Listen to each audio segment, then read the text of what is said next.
Listo. Buenas noches a todos. Espero que se encuentren muy bien. Muchas gracias por asistir nuevamente a una actividad académica del Grupo de Interés en Cirugía Vascular y Endovascular de la Fundación Cardioinfantil de la Universidad del Rosario.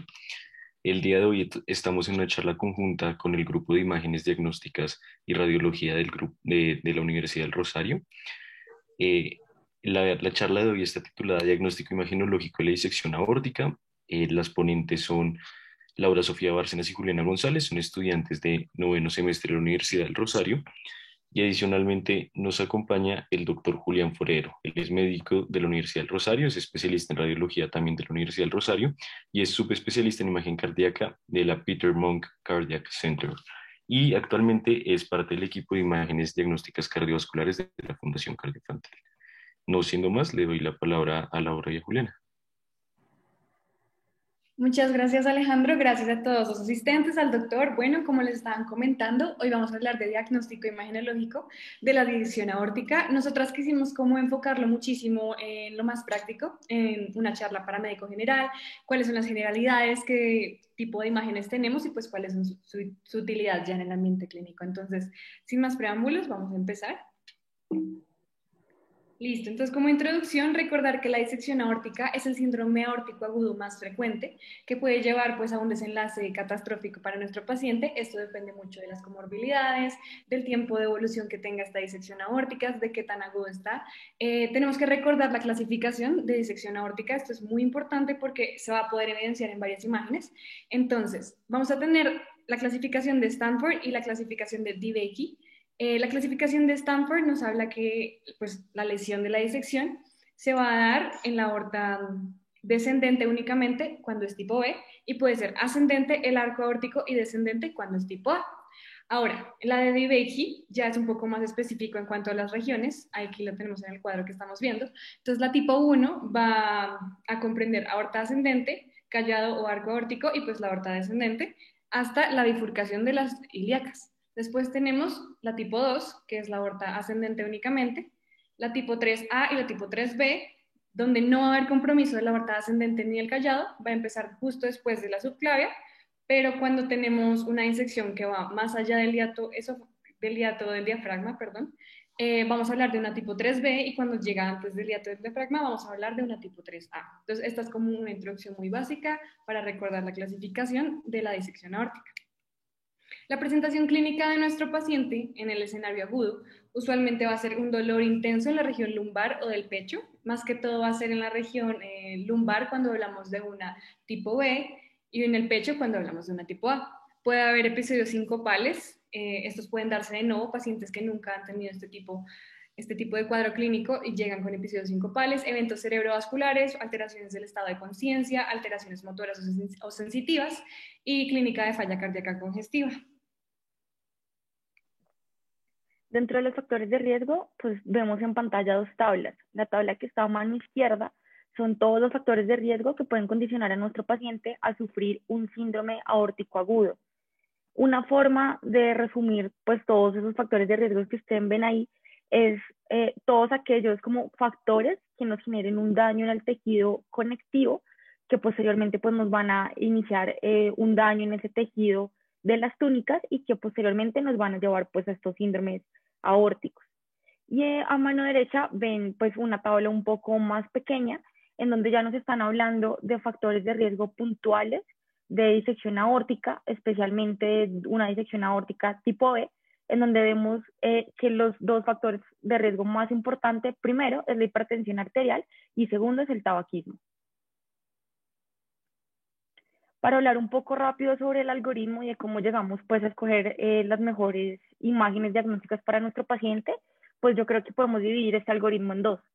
La primera parte, como el abordaje inicial que uno debe hacerle a todo paciente que llegue con un dolor torácico agudo, es decir, una buena historia clínica, un buen examen físico, la realización de un electrocardiograma que nos va a permitir hacer como el diagnóstico diferencial de un síndrome coronario agudo y una radiografía de tórax que si bien es muy inespecífica, pues nos va a ayudar a orientar nuestros diagnósticos diferenciales.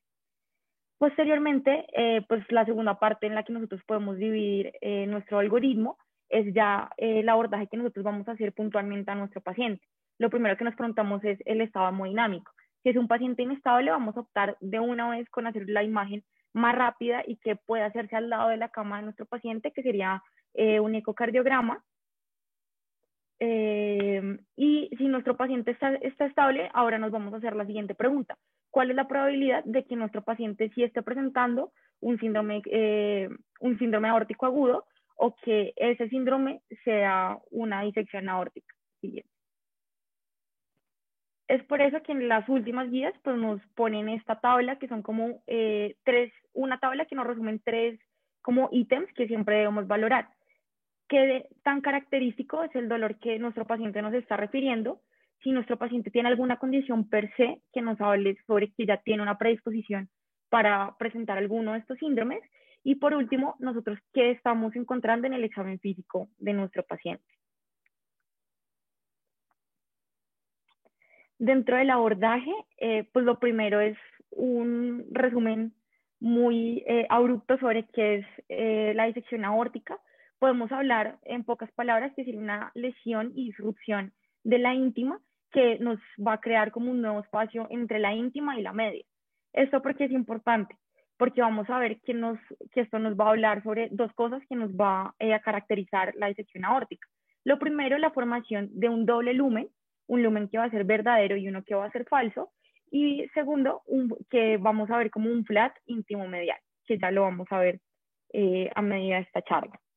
Cuando vamos a hacer la elección del estudio, pues primero va a depender de los factores relacionados con el paciente. Como dije ahorita, como en el cuadro del algoritmo, si nuestro paciente está hemodinámicamente estable o no. Y, por ejemplo, otra cosa que deberíamos tener en cuenta es la función renal de nuestro paciente. Hay algunas imágenes que van a necesitar el uso de medio de contraste y la función renal siempre debe ser algo que nosotros tengamos en cuenta. Y las capacidades institucionales, que más que todo nos hablan sobre la disponibilidad de hacer esa imagen y la agilidad con la que nosotros podamos tener el resultado. El objetivo principal de la solicitud de cualquier imagen diagnóstica en esta patología, pues realmente es como la evaluación integral de la aorta, lograr describir sus diámetros, su forma y hacer una caracterización completa de la lesión. En la tabla que ustedes ven a mano izquierda son como todos los detalles que uno debería mirar en las imágenes diagnósticas para poder pues, hacer como un mejor abordaje. Sin embargo, yo creo que todo eso se puede resumir en 4 ítems muy importantes. Lo primero, lograr describir y encontrar el sitio en donde está ubicada nuestra lesión, ya que este va a ser nuestro punto de intervención. Lo segundo, describir qué tan extensa es esa lesión, poder evaluar como el compromiso de vasos adyacentes o sí, de tejido adyacente a la aorta que pueda estar afectado por esta condición. Y por último, identificar posibles complicaciones que sean potencialmente mortales para nuestro paciente. La aorta, hablándolo muy rápidamente, pues es esa estructura vascular que nos va a constar de 3 partes, una parte ascendente, un arco y otra parte que va a ser pues la aorta descendente. Cuando hablamos de la aorta ascendente, pues vamos a hablar que esta va a tener 2 porciones. La porción más caudal, que va a corresponder a la porción de la raíz aórtica, que se va a extender hasta la unión sinotubular. Y la porción más cefálica, que se va a extender desde la unión sinotubular hasta el arco aórtico. Esto es importante porque por epidemiología se sabe que la mayor cantidad de disecciones aórticas que se dan en la porción ascendente suele darse a unos centímetros de la válvula aórtica. Entonces, si uno ya está sospechando que es una lesión ascendente, pues uno puede orientar mejor la elección de la imagen diagnóstica. Por parte de la aorta descendiente, pues esta inicia luego del origen de la arteria subclavia en un punto que nosotros denominamos pues el istmo aórtico. Ese punto es muy vulnerable a, por ejemplo, cualquier trauma que tenga nuestro paciente o algún vector de desaceleración que sea muy agresivo, ya que desde ese punto, pues la aorta va a fijarse más a la cavidad torácica, va a ser menos móvil y por esa razón, pues la mayor cantidad de disecciones en la porción descendente de la aorta, pues se va a originar luego del nacimiento de la arteria subclavia. Y ya para finalizar y meternos ya en las imágenes diagnósticas, pues recordar que luego de la aorta descendiente va la aorta abdominal, que inicia aproximadamente luego de T12. Y esto es importante porque siempre que nosotros escogamos una imagen, debemos pensar que no solamente vamos a evaluar la aorta, sino debemos evaluar los tejidos que están periféricos a esta.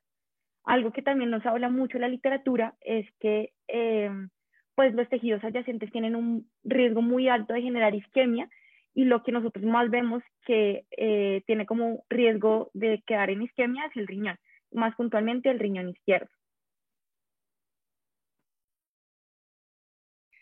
Entonces, una vez nos llega nuestro paciente con un cuadro clínico sugestivo de una disección aórtica agudizada, tenemos todos estos como factores de riesgo, esta historia clínica ya muy clara, vamos a tener estas ayudas diagnósticas. Es súper importante que nos llevemos, que no vamos a hacerlas todas en todos nuestros pacientes, ya vamos como a puntualizar, pero vamos a hablar en este caso de radiografía de tórax, de ecocardiograma, de resonancia magnética, de arteriografía por catéter, que solía ser el gold standard, y del ATAC. Entonces vamos a ver cada una por separado, empezando con la radiografía de tórax.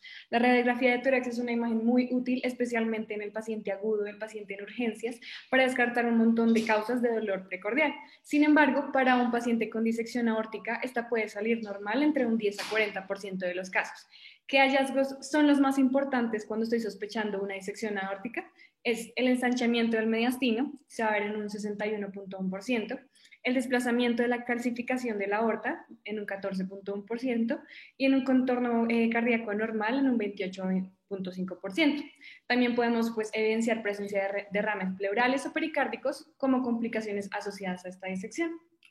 Entonces aquí les traigo una imagen, les traigo tres imágenes. Entonces la primera imagen es un paciente que no tiene patología vascular, que no tiene disección aórtica. Entonces ahí podemos ver la aorta ascendente, el callado o el arco y la aorta descendente normales. En la segunda imagen, este es un paciente de 69 años, es un caso clínico, un paciente de 69 años, que viene con un historial de hipertensión arterial mal controlada, obesidad, que además tiene historia de tabaquismo pesado, entonces él llega con un dolor precordial agudo, se le hace esta radiografía de tórax y encontramos que hay efectivamente un ensanchamiento del mediastino. Vamos a ver que todas esas estructuras que anatómicamente, de la forma normal deberían verse mucho más angostas, aquí se van a disipar mucho más. Y este último es el signo que les comentaba de la calcificación de la aorta, también llamado signo de botón, que se ve como una disrupción de la curva anatómica normal de la aorta. Esto se ve más que todo, se puede ver en disección, pero también se puede ver más que todo en úlceras de la aorta. Listo. El ecocardiograma es el examen que puede realizarse de forma muy rápida y que va a tener muy buena disponibilidad en casi todos los hospitales. Esta va a ser una imagen que frecuentemente se va a utilizar como para orientar un diagnóstico inicial, pero que sobre todo va a cobrar como una mayor utilidad en esos pacientes que desde la entrada ya están hemodinámicamente inestables. Y va a ser excelente para poder descartar complicaciones asociadas a este cuadro, como por ejemplo sería el hemopericardio. El ecocardiograma es muy sensible y específico para disecciones tipo A, sin embargo vemos por el porcentaje que no es el mismo caso si nosotros estuviéramos hablando de una disección aórtica tipo B. El diagnóstico con esta técnica requiere primero la identificación de un flap que va a separar la luz verdadera de la luz falsa. Entonces, como podemos ver en la imagen superior, esa línea como blanquecina que ustedes logran ver sería el flap. Y se pueden hablar como de 4 criterios o 4 pasos relevantes que uno siempre debería verificar en este tipo de imagen para poder hablar del diagnóstico de la disección. Primero, tenemos que confirmar la presencia del flap desde varios ángulos, es decir, que sea visible desde como muchas proyecciones. Segundo, confirmar que ese flap va a tener como un movimiento independiente del movimiento que tenga su medio. Tercero, que este debe estar contenido en el lumen aórtico y que por ningún motivo este debería atravesar la pared del vaso. Y por último, hacer la utilización de un Doppler, que sería la imagen inferior que ustedes estarían viendo en pantalla, para lo que se utilizaría sería para demostrar que hay un flujo diferencial entre los dos lados del lumen. ¿Cómo podemos saber nosotros cuál es el lumen verdadero o el lumen falso? Pues el lumen verdadero va a ser una expansión durante sístole y se va a colapsar durante diástole. Y el lumen falso se va a expandir en diástole. Algunos artículos lo asocian con una trombosis completa o parcial y vamos a ver que el flujo va a ser muy diferente. Podemos tener un flujo invertido, podemos tener un flujo retrasado o en algunas ocasiones también podemos tener un flujo ausente. En muchos sitios también como que está descrito que el tamaño también puede ser un factor como para describir cuál es el falso y cuál es el verdadero, ya que el falso suele ser mucho más grande que el lumen verdadero. Cuando hablamos de la ECO-TT, pues lo primero que debemos decir es que es muy malo cuando nosotros lo estamos utilizando para disección aórtica tipo E. Este tipo de ecocardiograma va a cobrar mucha utilidad en los pacientes que son inestables, porque yo creo que es la forma más rápida de nosotros poder hacer como un primer abordaje en nuestro paciente. Tenemos que tener en cuenta que va a tener como unas limitaciones como muy puntuales. Una de ellas va a ser que para poder evaluar la aorta ascendente va a tener bastantes limitaciones, al igual que para poder evaluar el arco aórtico proximal. Este tipo de imagen no tiene un valor predictivo negativo del todo confiable, así que si nosotros, por ejemplo, vemos que hay ausencia de regurgitaciones o no vemos signos tan claros, no significa que nosotros ya podamos excluir al 100% pues el diagnóstico de este paciente. Y pues esta no va a ser ninguna modalidad seleccionada para el diagnóstico, sin embargo, como dije al inicio, va a ser muy útil en situaciones de emergencia. Cuando hablamos del ECO-TE, vamos a hablar pacientes inestables, por lo mismo, porque va a ser una forma muy rápida de hacer un abordaje, tiene una sensibilidad del 98% y una especificidad entre el 70 y 96% aproximadamente. El problema de esta técnica es que va a requerir intubación y por ende, pues va a requerir que nosotros cedemos a nuestro paciente. Porque si nosotros no lo sedamos, nosotros vamos a ver que la tensión arterial de nuestro paciente va a incrementar y pues eso lo que va a hacer es que va a haber un empeoramiento total del cuadro. Tanto el ECO-TT como el ECO-TE pues va a ser operador dependiente, sin embargo pues el ECO-TE siempre va a ser superior para poder evaluar la porción ascendente de la aorta. Este tiene un buen valor predictivo negativo, pero tenemos que tener en cuenta, por lo mismo que requiere intubación, las contraindicaciones. Por ejemplo, si es un paciente que nos llega con un politraumatismo, que no tenga ningún problema cervical y que nosotros podamos hacer la tracción adecuada para intubarlo. Si nosotros estamos, por ejemplo, en un hospital de alto nivel donde tenemos mejores ayudas diagnósticas, como por ejemplo tenemos disponibilidad de TAC, pues el ecocardiograma nunca suele ser la primera línea con la que nosotros vamos a realizar un diagnóstico de nuestro paciente.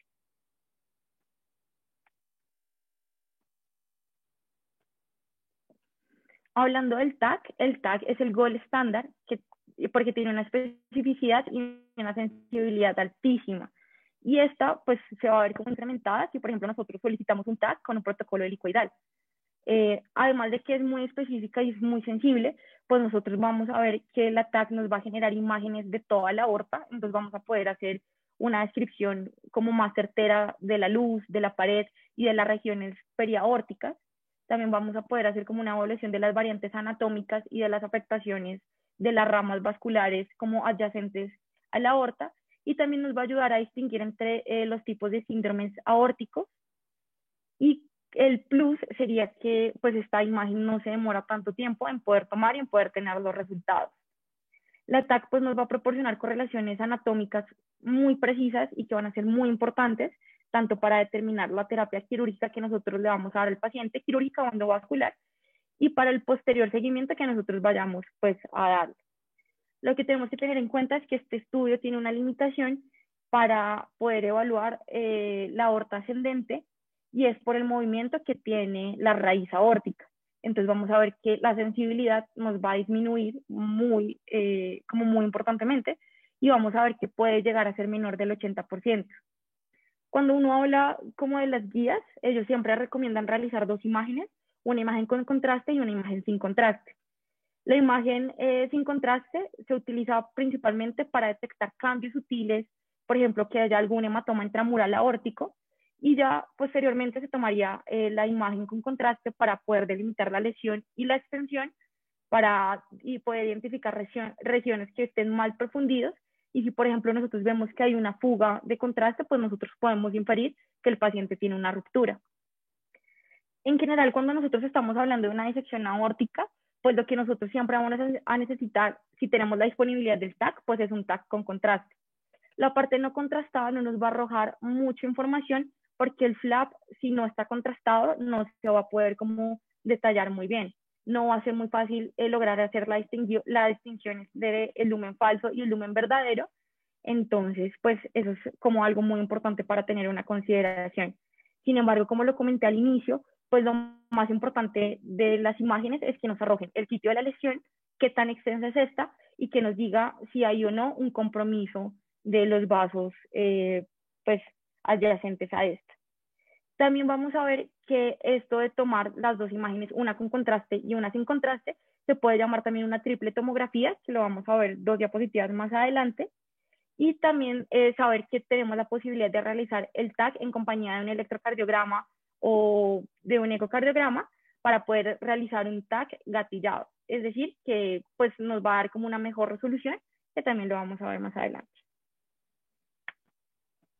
Bueno, entonces les voy a explicar más o menos cómo es la técnica del TAC gatillado.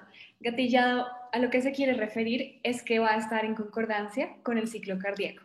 Entonces vamos a arrojar como los rayos de la tomografía justo en el momento en el que inicia la diástole. ¿Por qué? Porque es el momento en el cual el corazón es menos, pues se está moviendo menos, tiene una dinámica mucho más, o sea, se está moviendo mucho menos al inicio de la diástole, entonces cuando yo arrojo el rayo en ese momento voy a tener una imagen muchísimo más definida. ¿Cómo voy a hacer esto? Tengo 2 formas en las cuales puedo hacer gatillado por TAC, una prospectiva y una retrospectiva. ¿Cómo funciona? La prospectiva va a coger al paciente y le vamos a poner un electrocardiograma y por medio de más o menos de 3 a 7 ciclos cardíacos, el electrocardiograma va a empezar como a evaluar cómo es la motilidad de ese corazón en particular. Una vez se haya evaluado de manera adecuada, se va a hacer un ajuste como con el tomógrafo y 450 milisegundos antes de la onda R se van a direccionar los rayos y ahí se toma la imagen para que sea lo más nítida y lo mejor definida posible, pues porque se estaría moviendo lo menos que necesitamos en este momento. ¿Cuáles son unas contraindicaciones o más que contraindicaciones, como unas condiciones especiales que hay que tener en cuenta cuando hacemos un gatillado? Y es que nuestro paciente tenga, por ejemplo, una frecuencia cardíaca mayor a 90. Esto nos va pues, a dificultar tomar esta imagen en el momento específico del inicio de diástole. También cuando el paciente tiene o posee arritmias o tiene historial de arritmias, tener eso muy en cuenta. ¿Por qué el gatillado es tan importante? Y aquí les traigo una imagen de un ataque con gatillado y sin gatillado. Esta es sin gatillado, esta es con gatillado. Y es porque los artefactos por movimiento cardíaco van a producir un cambio de los diámetros entre el 7.5 al 27.5%. Eso nos puede llevar incluso a un cambio del abordaje quirúrgico en dado caso que pues sea intervenible la disección aórtica y pues eso no es algo que debamos hacer normalmente. Entonces, para resumir, el gatillado es la coordinación del ciclo cardíaco con la inyección del medio de contraste y la toma de la imagen, para que sea mucho más nítida, como lo podemos ver aquí. Aquí se ve pues la motilidad, los artefactos de movimiento, que es lo que queremos evitar. La otra técnica de la cual estaba hablando Juliana es la técnica de triple TAC, que lo que básicamente va a hacer es que nos va a descartar 3 patologías que ponen en riesgo la vida y esto es muy útil en pacientes inestables, en pacientes en urgencias en los cuales tienen un cuadro clínico muy similar o muy inespecífico de 3 patologías que van a ser la disección aórtica, el síndrome coronario agudo y el tromboembolismo pulmonar. Entonces, ¿cómo se hace? Se van a tomar 3 imágenes. Entonces, se pone el medio de contraste e iniciamos, pues se pone por la vena, ¿no? Entonces, eso va a viajar hacia la cava inferior, va a entrar a la aurícula derecha, ventrículo derecho y va pues, a pasar a la circulación pulmonar. En la circulación pulmonar se toma la primera imagen para evidenciar si hay o no presencia de tromboembolismo pulmonar. Una vez haya pasado por la circulación pulmonar, vuelve al corazón y pues el corazón lo va a eyectar y lo primero que se va a irrigar son las coronarias. Entonces, ahí vamos a descartar si estamos como cursando o no con un síndrome coronario agudo. Y finalmente ya nos vamos hacia la aorta, pues aorta ascendente, callado y aorta descendente, donde tomamos nuestra última imagen y podemos ver si hay o no una disección aórtica o un síndrome aórtico, que es el que nos esté causando este cuadro. Entonces aquí les traigo una imagen de un TAC. Este es un paciente que llega con una disección aórtica, pues como lo podemos ver, lo mismo, un dolor precordial de aparición aguda y aquí podemos ver varias estructuras. Entonces, aquí está el flap de la disección, como esa disrupción que hay en la íntima. Aquí tenemos la luz falsa, que es muchísimo más grande que la luz verdadera, como nos comentaba Juliana. Y aquí tenemos la raíz de lo que sería la coronaria derecha. Entonces aquí podríamos darnos una idea más o menos de la ubicación en la cual está el sitio de lesión. Entonces esta imagen sería una Stanford A, una DiBecky tipo 1. Aquí vemos nuevamente esta misma imagen, es este mismo paciente con otra proyección. Este sería el flap de la disección, este también sería el flap de la disección y nos damos cuenta que compromete desde la raíz, aquí hasta el arco, después del arco esta sería la subclavia, aquí después del arco hasta la aorta descendente. Entonces va a ser como una imagen bastante nítida. Lo mismo, aquí vemos, este es otro caso, la luz falsa, la luz verdadera, el flap, y aquí vamos a diferenciar los dos flujos. Entonces está el flujo de la luz falsa y el flujo de la luz verdadera. ¿Por qué esto es tan importante? Lo de diferenciar el compromiso de los flujos, o sea, de ver si los flujos comprometen o no el paciente, porque esto nos puede indicar mucho cómo sería el tratamiento o el abordaje quirúrgico. Si mi paciente está dependiendo del flujo que yo tengo en el lumen falso, pues no puedo hacer una corrección obviando como estas características. Entonces, tener eso muy en cuenta. Aquí nuevamente vamos a tener la luz falsa, la luz verdadera, el flap, y esto ya sería una reconstrucción sagital de oblicua y se ve súper bien el flap. Entonces, la luz verdadera, que sería la más delgada, y la luz falsa, que sería la más ancha. En esta imagen, en la imagen que está a la izquierda, pues es un corte que está a nivel de la arteria pulmonar derecha. Entonces lo que nosotros vamos a poder ver es que la aorta descendente está bien. Sin embargo, cuando nos ubicamos en la aorta ascendente, logramos ver como una pseudodisección, que sería lo que las flechitas blancas estarían señalando. En la imagen del medio, pues nosotros logramos ver como la raíz aórtica, que nos va a mostrar un doble contorno y que nosotros podríamos asimilar que ese doble contorno sería el flap, que serían las flechas negras que pues están señalando la raíz aórtica. Y la última imagen, que sería la imagen de la derecha, logramos ver la aorta torácica, se ve bien delimitada y podríamos llegar a pensar que esta podría ser una imagen gatillada, ya que los contornos están bien delimitados y logramos como apreciar la estructura anatómica de una forma como correcta y completa.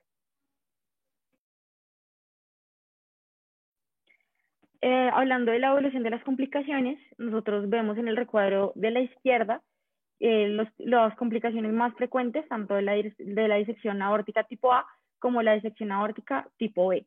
Entonces vamos a analizar la imagen que está en nuestra mano derecha. Lo que nosotros vemos en la primera imagen, en la imagen A, sería una disección aórtica tipo A, porque vemos que está tocando toda pues la parte de la aorta ascendente, pero también tiene territorio de aorta descendente, que sería lo que nos están mostrando las flechas negras. Si nos vamos hacia la imagen B, que sería la superior, nosotros estamos evaluando ya como un corte del corazón y estamos viendo que alrededor, en la silueta, hay algo que usualmente no se debería ver. Ahí podemos empezar a pensar como en una de las consideraciones más importantes, y es que este paciente esté desarrollando una disección aórtica con una complicación.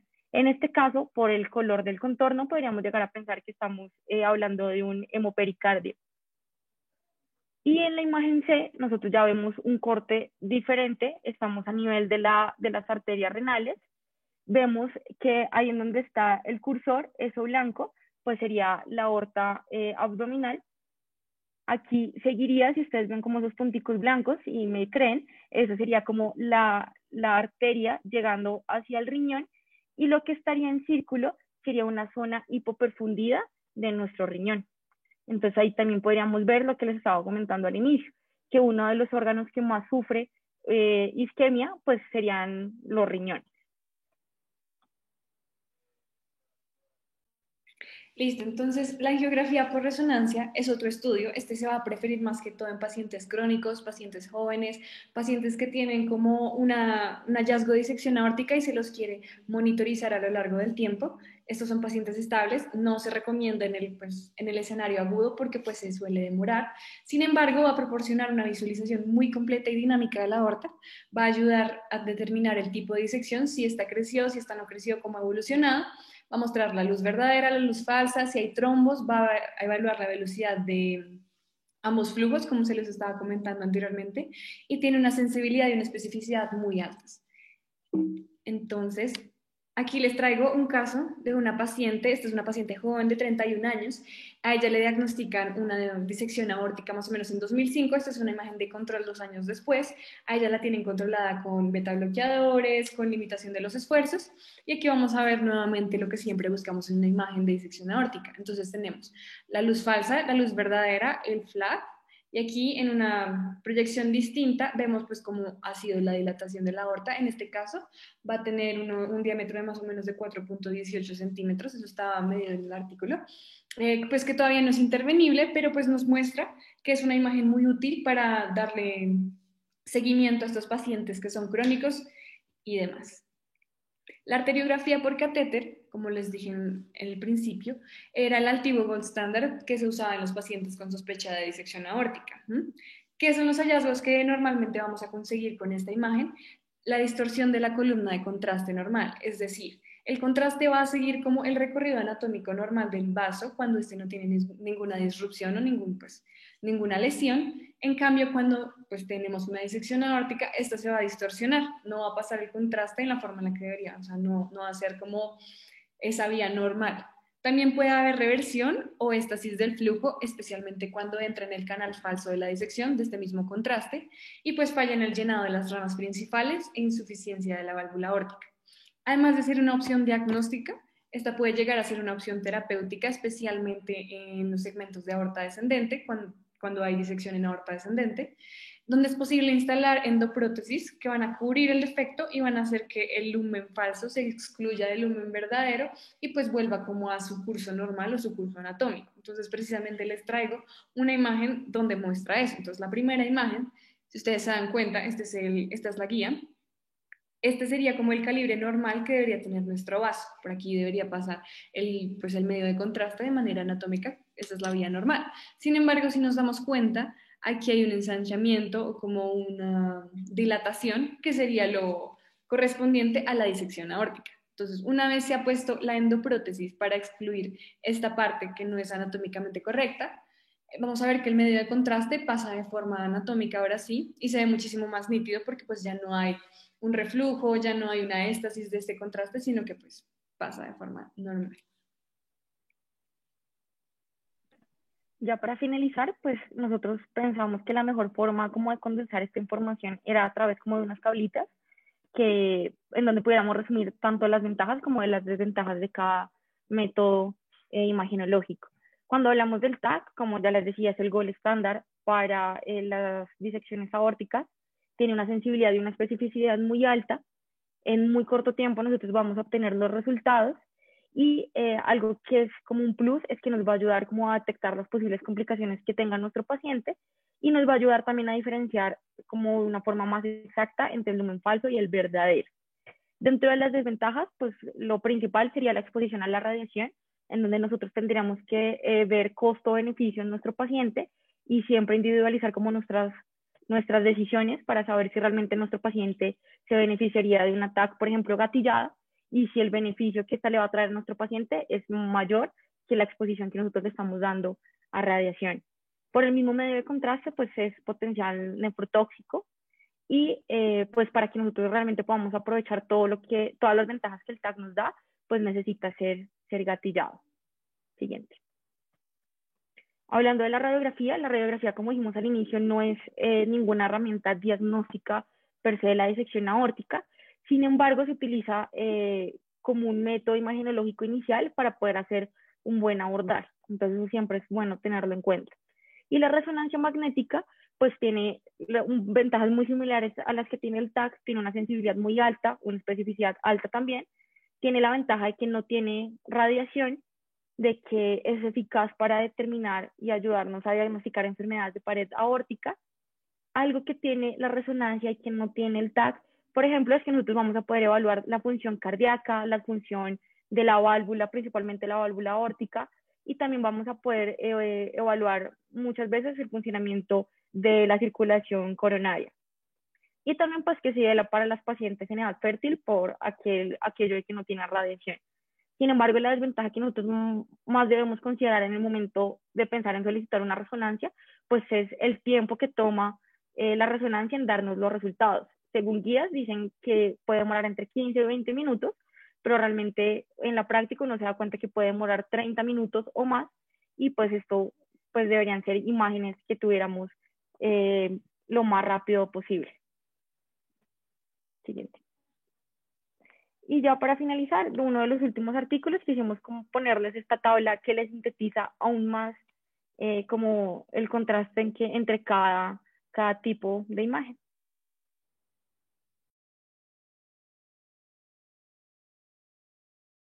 Bueno, eso es todo, como las generalidades, lo que les traíamos hoy. Muchas gracias nuevamente al doctor Ferrero. No sé si el doctor Camacho y el doctor Barrera se conectaron. Sí, yo quiero felicitarte, Juliana, y igualmente a Laura. Yo creo que en un corto tiempo eh, lograron hacer una presentación muy concreta del tema. Quiero de verdad reconocerles este esfuerzo y una excelente presentación a las dos. Ese era el objetivo. Llevamos una secuencia del tema. Para quienes nos acompañan por primera vez, pues hemos venido elaborando un proceso para análisis del tema. Hoy nos tocaba imágenes diagnósticas.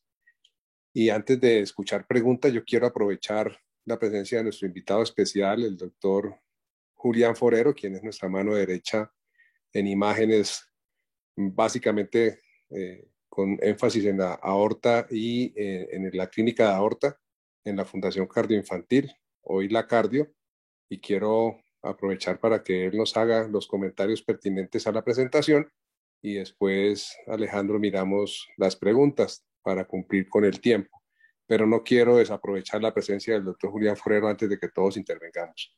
Tiene la palabra Julián, muchas gracias por acompañarnos. Doctor Barrera, muchísimas gracias. Primero que todo, muchísimas gracias por la invitación. Permítame felicitarlos por la iniciativa de hacer este tipo de reuniones. Creo que las cosas básicas son las más importantes por cuanto son la base, valga la redundancia, sobre las que se construye todo el conocimiento y todo lo demás. Entonces, concentrar esfuerzos en que las personas que están en entrenamiento tengan el mejor entrenamiento posible es además de todo una de las mejores formas de cumplir el juramento hipocrático, pero es una cosa muy sabia de ustedes y los felicito por esto. Hay una cosa importante que quisiera resaltar y si ustedes me permiten voy a compartirles mi pantalla, si les parece bien. Sí, correcto. Y voy a mostrarles unas diapositivas de esto que ustedes esta iniciativa que ustedes están teniendo está muy bien enfocada respecto a lo que es el mundo real, porque el mundo real, realmente la atención de los pacientes se beneficia de tener buena interrelación entre las diferentes especialidades y aprovechar las fortalezas que cada uno de los tipos de entrenamiento tienen finalmente para beneficiar al paciente.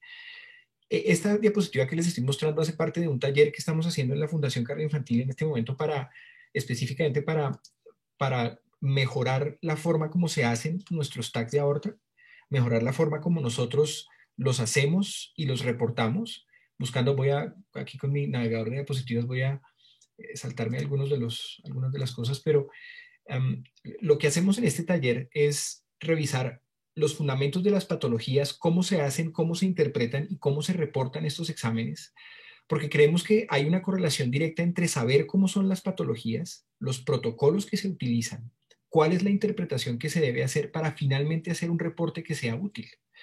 Y todo esto finalmente a lo que lleva al gran objetivo es a que todo lo que hacemos en imágenes diagnósticas se traduzca en un reporte que sea útil, que impacte el manejo que tienen los pacientes. O sea, que seamos útiles para los médicos tratantes con la información que les estamos dando. Y que ese trabajo en equipo es valiosísimo y ustedes lo están fomentando con este tipo de reuniones. Bien que aquí estamos ahora reunidos tanto del grupo de interés de imágenes como del grupo de interés en cirugía y espero que esa sea una costumbre que creo que es una de las enseñanzas más importantes que veo que se está transmitiendo en esta reunión y les agradezco y los felicito por hacer eso porque creo que realmente esa es una de las cosas más importantes. Miren cómo, y en esta diapositiva les voy a mostrar una tabla que es muy importante para nosotros, para quienes hacemos imágenes, por cuanto el TAC para evaluar los síndromes aórticos agudos no es un TAC de aorta, sino que existe un TAC para cada paciente y en función de lo que se necesite en ese paciente se debe adaptar el protocolo del caso. Esta es una tabla en que resumimos algunas agrupando, digamos, los protocolos más importantes que utilizamos en la cardioinfantil, en que una cosa es un protocolo de rutina de aorta que no requiere gatillarse, que tiene sus ventajas, pero otra cosa es uno enfocado específicamente a una disección aórtica y cuáles son las cosas adicionales que tiene. ¿Qué es lo que hay que hacer si se sospecha patología de la raíz aórtica y qué hay que hacer si tenemos, por ejemplo, el seguimiento de una endoprótesis? Todos estos, cada uno es un protocolo diferente y más que entrar en los detalles de cuál es el protocolo, el mensaje final, como pues, resaltando lo que les venía diciendo, es que cada uno de los protocolos se escoge en función de lo que el paciente necesita. ¿Cómo sabemos qué es lo que el paciente necesita? Con los datos clínicos que se nos proporcionan en la orden. Esa es una forma de trabajar en equipo y esto es muy importante, porque determinar cuál es la región anatómica, cuál es la patología que cree que se tiene, es lo que determina qué protocolo se escoge. Y este protocolo que nos han expuesto, ustedes vieron cuándo es necesario sincronizar con la actividad eléctrica del corazón, lo que hemos llamado gatillado, que luego les cuento porque no es un término que esté bien empleado, pero lo estamos usando. Miren que en nuestras diapositivas lo tenemos y en nuestros protocolos también, porque digamos que se ha asentado ya el término. Pero la cosa es que escoger cuál es el mejor protocolo depende de la información clínica que tengamos. Ahora, por supuesto, clínicamente estas son enfermedades difíciles de diagnosticar.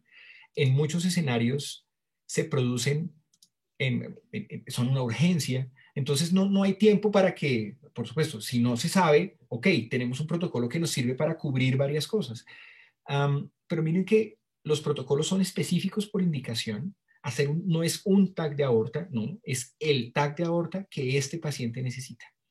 Cuando en un servicio de imagenología buscamos hacer protocolos, eso es una cosa que sirve porque ayuda a conducir las cosas para que fluyan más rápido. Pero hay un concepto nuevo en medicina que se llama el de la medicina adaptada al paciente, mejor dicho, la medicina dirigida específicamente a las necesidades de cada paciente. Y ese concepto puede reñir un poco con los protocolos. Porque si ustedes se fijan, los protocolos lo que hacen es agrupar a los pacientes con características similares para hacerles a todos ellos el mismo protocolo.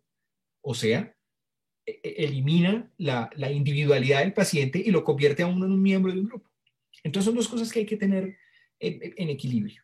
Tanto el hecho de hacer protocolos para conducir las cosas, para aprovechar las características comunes que tienen algunos pacientes, pero también hay que ser lo suficientemente adaptable para poder hacerle a cada paciente el estudio que necesitan. Y me encantó haber visto en la presentación que acabamos de ver eso, como hay distintos tipos de TACs, como los TACs y las condiciones clínicas tienen que evaluarse y en función de eso decidir cuál es la prueba diagnóstica que se necesita. Otra cosa que es muy importante es que el control de calidad, el segundo ítem que ven acá, de las imágenes diagnósticas, ahora, mi vida son las imágenes diagnósticas, en mi vida profesional, son las imágenes diagnósticas y el control de calidad es todos los días en el trabajo, porque la calidad de las imágenes es lo que determina qué tan bueno es el diagnóstico que podemos dar o cuál es el desempeño, ¿sí? Las características operativas de una prueba están altamente influenciadas por la calidad de ese examen. Entonces, que ese estudio quede bien hecho es un trabajo en equipo. Y es un trabajo en equipo que no solamente incluye al radiólogo, o sea, a quien les está hablando.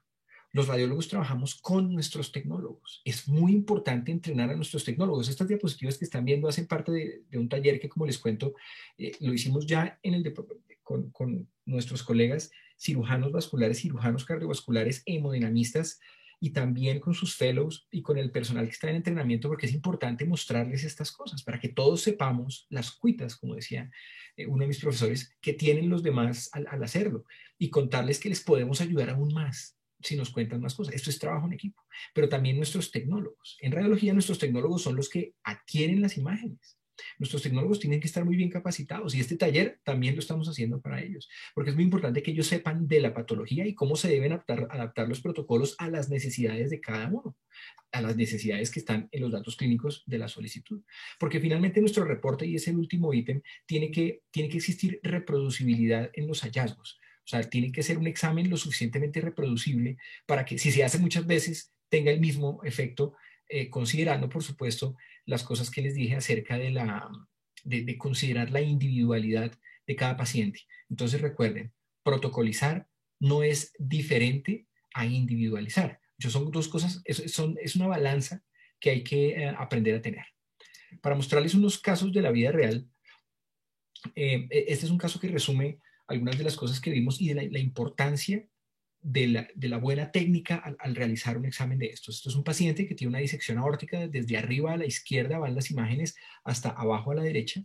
Y miren cómo se extiende la disección a los troncos supraórticos. Esa es una de las ventajas que nos da la escanografía, nos permite ver esa extensión y cuál es la perfusión de las ramas de la aorta, cómo está realzando. Si el TAC se gatilla bien, el flap de disección. Ahora, en algunos casos, por la frecuencia cardíaca se puede ver moviéndose, pero es muy importante ver, como en esta imagen que les estoy señalando, la relación con el ostium de las coronarias. Eso es trascendental. Es muy importante ver si tiene, como en este caso, derrame pericárdico, resumiendo los hallazgos que vimos en las complicaciones. ¿Cómo compromete las arterias viscerales? En este caso, por ejemplo, miren cómo el riñón izquierdo no está perfundido, como nos lo contaron ya en la charla. Y además, el hecho de que la ilíaca derecha está ocluida como consecuencia de la disección y la disposición y la extensión que tenía hasta la bifurcación. Otro mensaje muy importante es, dentro de los grupos de imágenes, lo que tenemos que hacer los que somos responsables de las imágenes es hacer el protocolo adecuado.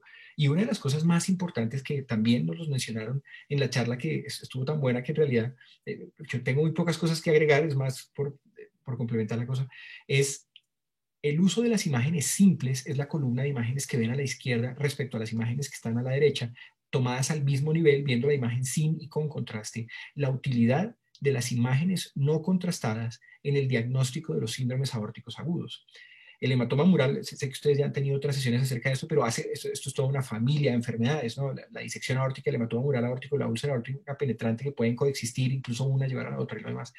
Pero es muy importante que en estos estudios se hagan imágenes simples, por cuanto el hematoma mural, que es esta medialuna más densa que la luz de la aorta, que les estoy señalando acá, que está señalada por las dobles cabezas de flecha blancas, son más fáciles de ver en las imágenes simples que contrastadas. Por supuesto, el flap de disección no, a excepción del desplazamiento de las calcificaciones. Entonces, eso es muy importante. Y suena como una cosa, digamos, trivial, pero en realidad en imagen de la aorta nada es trivial, todo hay que hacerlo con mucho cuidado.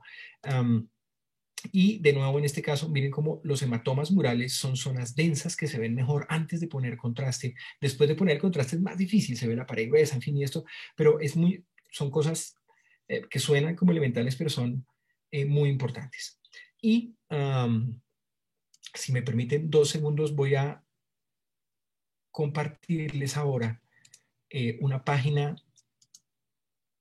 que es muy importante. Miren, esta es la página del Colegio Americano de Radiología, ACR, el American College of Radiology. Nosotros lo vamos a decir, el Colegio Americano de Radiología. El Colegio Americano de Radiología tiene material gratis disponible para cualquier persona que entre. De hecho, si ustedes ven, y esto lo hice intencionalmente, yo no soy miembro, entonces miren cómo el login está todavía activo porque no estoy. Entonces, cualquiera de ustedes puede entrar. El Colegio Americano de Radiología tiene un ejercicio, digamos, epidemiológico y de aplicación de la epidemiología y del análisis del desempeño de las pruebas para aconsejar a las personas respecto a cómo usarlas. Una de las labores de los equipos, de aquellos que trabajamos en los equipos de imagenología, en mi caso como radiólogo, pero hay otras técnicas de imagen en las que también trabajan cardiólogos, en fin, todos los que hacemos imágenes diagnósticas, uno de nuestros deberes, una de nuestras funciones es aconsejar a los médicos tratantes respecto a cuál es el mejor método diagnóstico. En ocasiones hay que hacer más de uno. Esto no es una guerra de cuál técnica es mejor que otra, son complementarias, pero en qué orden usarlas o cuáles son más pertinentes en función de la indicación clínica. Y lo que hice aquí fue seleccionar, hay varias indicaciones, varias para todas las partes del cuerpo, y seleccioné específicamente la sospecha de síndrome aórtico agudo. Y entonces esto lo van a encontrar en todas las indicaciones, pero aplicándolo, por supuesto, al motivo de nuestra reunión. Entonces, dolor torácico, cuando se sospecha síndrome aórtico agudo, está cada una de las pruebas diagnósticas y a la derecha qué tan apropiado es, ¿cierto? O sea, qué tan apropiado es para esta indicación, cuáles son las implicaciones en dosis de radiación tanto para adultos como para pediatría y cuáles deberían ser los límites ideales de esa dosis de radiación en cada grupo de pacientes. Y miren cómo desde el principio está el tag de tórax, pero también está la radiografía y no es que tenga un ranking menor. Como una cosa anecdótica, cuando ustedes esculquen esta lista de indicaciones, para dolor torácico en el cual no está muy claro si es o no un síndrome aórtico agudo, una de las más importantes es siempre la radiografía de tórax, persistentemente. ¿Por qué? Porque saber si es una neumonía, es una hernia hiatal, hay muchos diagnósticos diferenciales. Por supuesto, la radiografía de tórax, y me encantó haberlo visto en la charla, muchas gracias por haberlo incluido. La radiografía de tórax, esto no es un concurso respecto a cuál es la mejor técnica diagnóstica, es cuál es la mejor técnica diagnóstica para el paciente. Y para un paciente puede que la mejor técnica diagnóstica sea la muy tradicional, pero muy efectiva radiografía de tórax. Porque seguramente diagnosticar un neumotórax toma mucho menos tiempo con una radiografía que ponernos en un TAC contrastado, porque, y los dolores torácicos, mucho esto es, yo no ejerzo clínica, yo trabajo desde el lado de las imágenes, pero sé cuán difícil puede ser orientar a un paciente de estos. Entonces, recuerden la radiografía de tórax, y como sé que nuestra audiencia es variada en cuanto a los momentos que están en su formación, y hay bastantes personas en formación, es muy importante que recuerden que la radiografía de tórax es un instrumento valiosísimo. Por supuesto, en este escenario clínico es probable que algunos pacientes toque llevarlos antes al TAC, pero recuerden la radiografía de tórax. Esto es muy importante. Voy a parar de compartir aquí. Eran unos casos que les quería mostrar y como unos puntos en el que el mensaje central es el trabajo en equipo. Y ese es el mundo real. El mundo real es en equipo.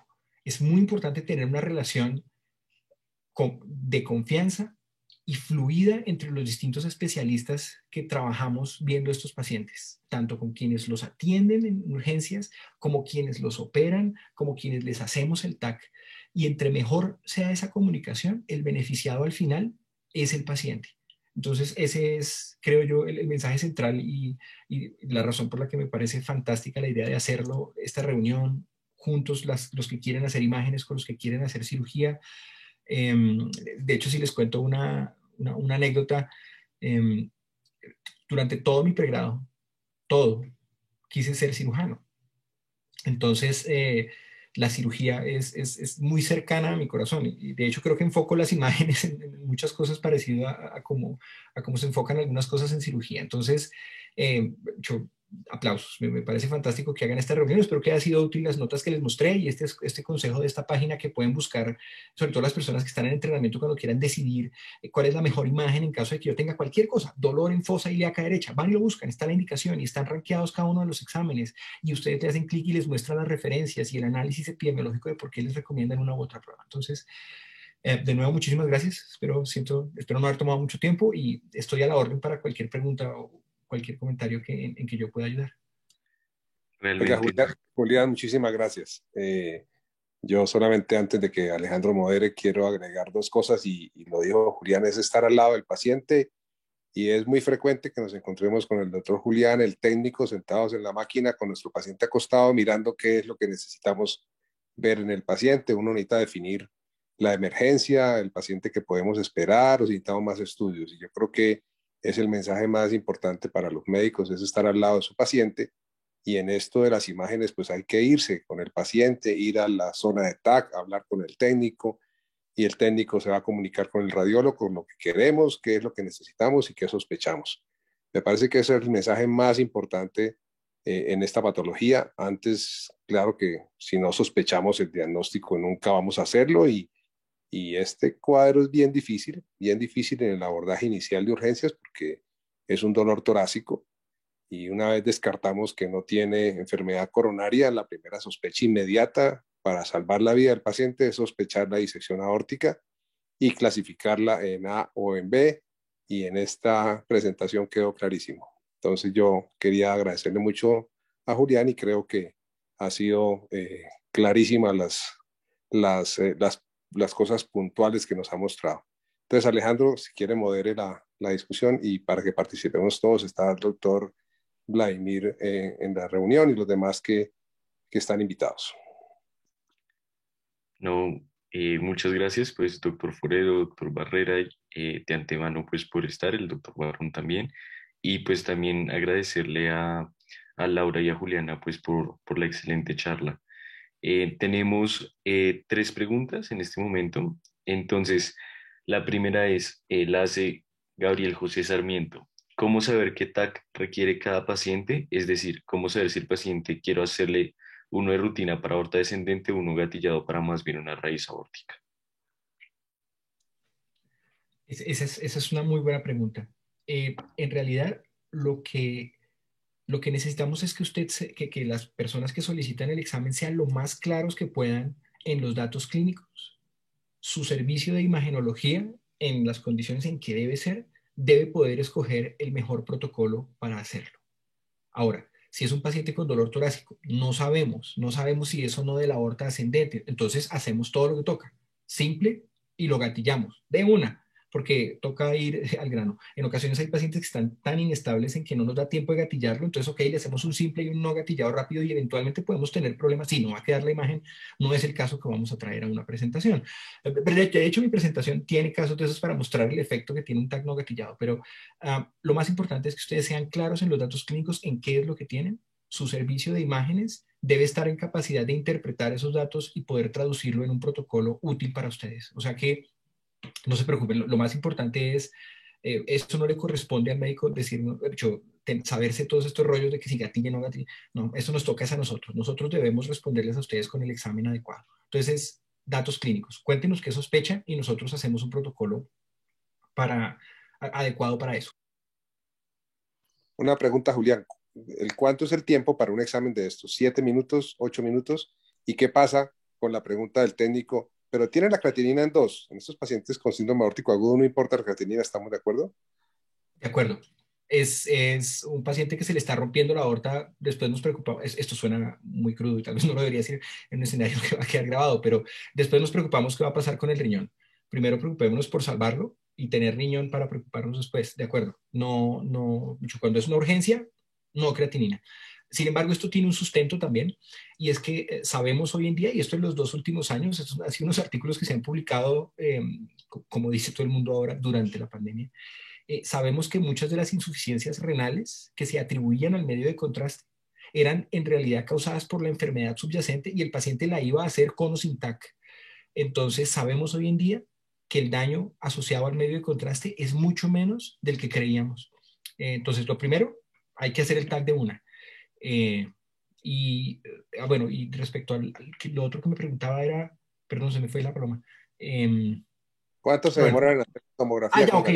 El tiempo que toma es el tiempo que toma cogerle una vena, trasladarlo al TAC y acostarlo, bueno, eventualmente terminar un examen anterior que se esté haciendo. La adquisición como tal del examen, en un TAC tóraco-abdominal con la aorta torácica gatillada, se demora 3 minutos. Muchas gracias. De hecho, incluso menos. Es mientras lo ajusta uno y hace el topograma. Sí, muy importante porque por eso es el estudio de elección en la fase aguda. Muchas gracias. Listo, muchas gracias, doctor Forero. La siguiente pregunta la hace Juan Pablo Pérez. Nos pregunta, buenas noches. Gracias por la charla. ¿Todos los tomógrafos permiten la sincronización con el ciclo cardíaco? Excelente. Gracias por la pregunta, Juan Pablo. No, se necesita un TAC hecho para eso. El TAC tiene que tener la entrada, pues, y los electrodos, pues, para eso, y tiene que ser un TAC que tenga suficiente resolución temporal para permitir adquisiciones de corazón en general. Son TACs de 16 detectores o más. Actualmente son en especial los de 64 en adelante. No todos los tomógrafos permiten sincronización con el ciclo cardíaco. Esa es una cosa importante para uno tener claro en su institución y cuando uno opina respecto al tipo de equipos que necesita. Esa es una pregunta con implicaciones económicas, en fin, políticas dentro de la institución. Esa es una pregunta importante. No todos los tomógrafos pueden. Bueno, Julián, pero una tomografía normal de un equipo no tan sofisticado nos permite hacer el diagnóstico también, ¿no es cierto? Sí, claro, hay que hacerla. De hecho, nosotros, teniendo equipos que gatillan, en ocasiones no podemos gatillar simplemente porque no nos da tiempo. O sea, un paciente que está tan mal que no nos da tiempo de conectar los electrodos, no sé qué, porque hay pacientes en todas las variedades, como ustedes saben. A ver, no lo gatillamos. No, el paciente está pálido, malo, no sé qué, acuéstelo y hágale el TAC. Ahí miramos si la disección coge o no las coronarias y ya hay detallitos. Sí, ahora, tiene toda la razón. De ninguna manera hay que limitar el uso del TAC por el hecho de que no sea un TAC que pueda gatillar. No, las disecciones aórticas, háganles el TAC, háganles un simple si sospechan, pues un síndrome aórtico agudo, todos van con simple. Si no tienen cómo gatillarlo, nada, va de una el TAC sin sincronización. Muchas gracias. Listo, muchas gracias. Esta pregunta creo que es para tanto el doctor Barrera como el doctor Forero, y es ¿cuál es la implicación de las imágenes en la planeación de la cirugía y pues cómo es una buena imagen para poder realizar una buena planeación quirúrgica? Bueno, miren, ese es un punto que ya lo mencionó Julián, es muy importante. Uno, cuando tiene que tomar la conducta, son muchas las referencias que tiene que tener claras de qué es lo que el paciente necesita en la intervención. Y vamos a ver que las disecciones son variadas y las posibilidades de poder intervenirlas igual. Entonces tenemos que definir muy bien, la primera, que tengamos claridad de la aorta ascendente, del callado aórtico, de los vasos supraórticos, de la posición del flap, desde donde se origina el flap, los diámetros, la posición relacionada con las arterias renales y las arterias mesentéricas. Esto es muy importante para definir si este paciente tiene indicación de intervención endovascular, de dónde a dónde tenemos que realizar el tratamiento y mirar muy bien en qué sitio podemos obtener, entre comillas, un segmento de arteria sana que sea susceptible del tratamiento. Entonces, es bien agudo, necesitamos reconstrucciones en todas las posiciones, usamos los software que nos permiten hacer el manejo de las imágenes y, como les mencionábamos, el cuadro cuando tiene compromiso del callado aórtico, la clasificación hoy sobre este terreno va a depender de la subclavia, la carótida izquierda, del tronco brachiocefálico, ya lo mencionamos con las arterias coronarias en la aorta ascendente, y definir la urgencia de llevar a este paciente a cirugía en bomba y a la reparación de la aorta ascendente de ser necesario, con reimplante de coronarias, cambio de válvula aórtica. Entonces, sí, es muy importante tener el apoyo de las imágenes, y hoy con estas imágenes que tenemos, pues la situación es mucho más fácil que hace 10 o 15 años que nos tocaba con arteriografía, tomografía simple, con un eco transesofágico. Se imaginarán la complejidad relacionada con lo que tenemos hoy. No sé, Julián y el doctor Vladimir Barón, comentarios al respecto.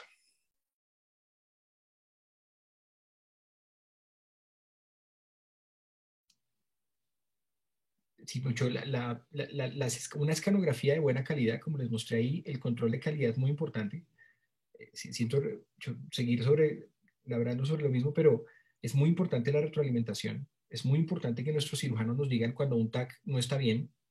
Oye, oiga, mire, este TAC que reportaron a tal hora no se activó, más en una actitud sana y constructiva del grupo, porque eso va a pasar todos los días. Eso es una de las cosas con las que uno tiene que aprender a vivir para precisamente poder ser mejor todos los días. Y es, de nuevo, generar esa comunicación fluida, constructiva y productiva, digamos, para todos.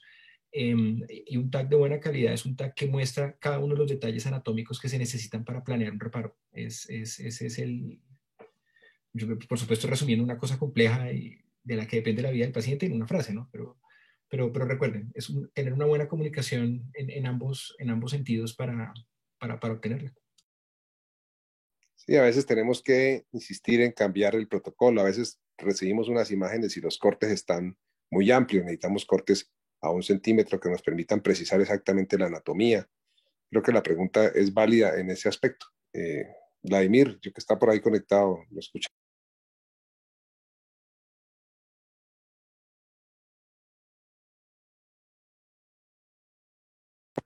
Bueno, creo que no está por acá. Creo que sería esa la respuesta a la pregunta, Alejandro.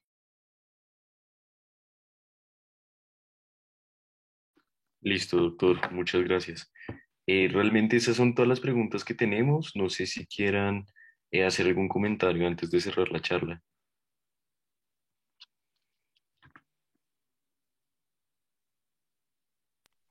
Bueno, yo no sé, de las residentes, ¿alguna tiene alguna pregunta? Lina, Paula, Sebastián, ¿alguna observación? Doctor Barrera, bueno, es una pregunta. Lo que pasa es que el doctor Barón no ha podido conectar bien el Tranquilo. Hola, doctor Pulido. micrófono, entonces Diga usted. ha tenido problemas con la comunicación. ¿Cómo está? Doctor Pulido, siga, sí, señor, lo escuchamos. Deme un segundito, ya le transmito la pregunta del doctor, bueno, pues acerca de los comentarios del doctor Barón. Un segundo. Aló. Hola, doctor. Hola, Vladimir, te escuchamos. Hola, Juan Guillermo, qué pena, aquí tenía un problema con él. No me dejaba activar el sonido. Buenas noches, primero que todo, muchas gracias por la invitación de nuevo. Primero que todo, quisiera felicitar a Laura y a Juliana. La charla no fue buena, sino demasiado buena, muy buena. Las presentaciones, la calidad de la presentación como tal y el contenido excelente. Entonces, primero que todo, felicitaciones a ella, al doctor Forero, no lo conozco personalmente, pero muy interesantes los aportes. La página del Colegio Americano de Radiología se ve muy interesante también. En cuanto a al contenido como tal, pues básicamente está casi todo dicho. Quería enfatizar la importancia de las imágenes, no solo en el diagnóstico, que obviamente es la primera parte fundamental, pero como mencionaba Juan Guillermo al final con la última pregunta, para nosotros es vital la planeación del procedimiento, ya sea una disección tipo A o sea una disección tipo B. Si la cirugía va a ser abierta, se va a pensar solo en un reparo endovascular, pero tenemos que planear las mediciones, la extensión del tratamiento que vamos a hacer, pensar en el futuro también. Muchos pacientes de estos van a una cirugía abierta inicial, pero de entrada se sabe que van a necesitar procedimientos endovasculares futuros, y la calidad de las imágenes del TAC pues nos va a permitir hacer un planeamiento de los accesos al futuro, de qué tan extensa debe ser la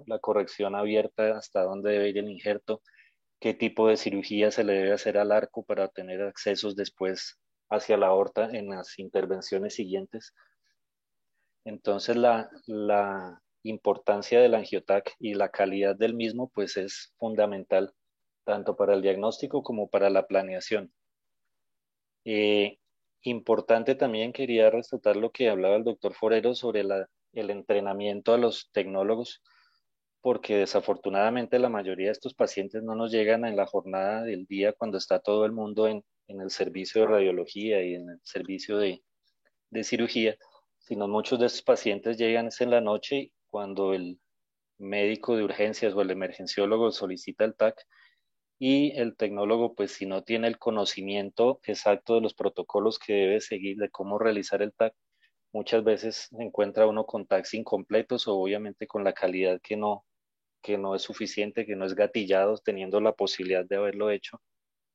Y pues importantísimo pues, la comunicación directa de tanto el médico, el clínico con el radiólogo o incluso el tecnólogo si no está el radiólogo presente en ese momento, para enfatizar el tipo de protocolo o el tipo de estudio que se necesita.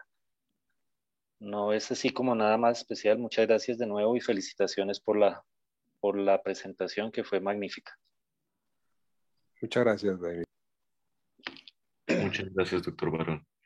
Yo creo que tenemos que ser puntuales con el tiempo. Creo que se hizo una jornada con éxito. Gracias a todos por su asistencia. Quedan cordialmente invitados para las siguientes reuniones y seguiremos profundizando en la terapéutica y el resto de los temas que están programados. Alejandro, cierre la sesión. Listo, muchas gracias, doctor Barrera. Entonces, pues como menciona el doctor Barrera, todos cordialmente invitados. Seguimos el próximo jueves con la charla de disección aórtica de Stanford A, el manejo quirúrgico a cargo de la doctora Paula Flores. Entonces, bueno, que tengan buena noche.